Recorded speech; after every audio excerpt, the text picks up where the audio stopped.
આપ સૌને સુવિદિત છે કે ભારતના ચૂંટણી પંચ દ્વારા સ્પેશિયલ ઇન્ટેન્સિવ રિવિઝન એટલે કે એસઆઈઆરની કામગીરી શરૂ કરી દેવામાં આવેલી છે.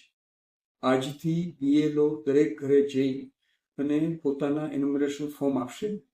આ એન્યુમરેશન ફોર્મ ભરીને મતદારોએ પુનઃ પરત કરવાના રહેશે બીએલઓને. ને એટલું સુનિશ્ચિત કરવાનું છે કે આ કામગીરી જે ફોર્મ આપવાની છે 4 દિવસની છે. 7મી તારીખ સુધીમાં ફોર્મ આપવામાં આવશે અને ત્યાર પછી 1 અઠવાડિયા પછી બીએલઓ પુનઃ મતદારના ઘરની મુલાકાત લેશે. તમામ મતદારોએ પોતાના ફોર્મ ભરી અને બીએલઓને પરત આપવાના રહેશે.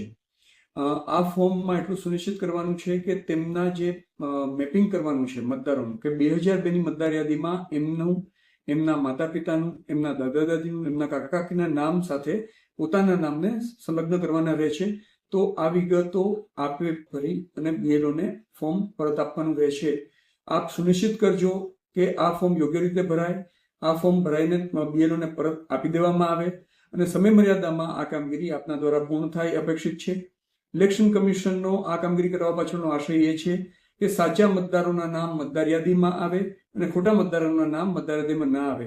કોઈ પણ મતદાર પોતાના મતદાનના હકથી વંચિત ન રહેવો જોઈએ, એ ઇલેક્શન કમિશનનો આશય છે અને એ આશય પરિપૂર્ણ કરવા માટે આ સમગ્ર કામગીરીનું આયોજન કરવામાં આવેલું છે.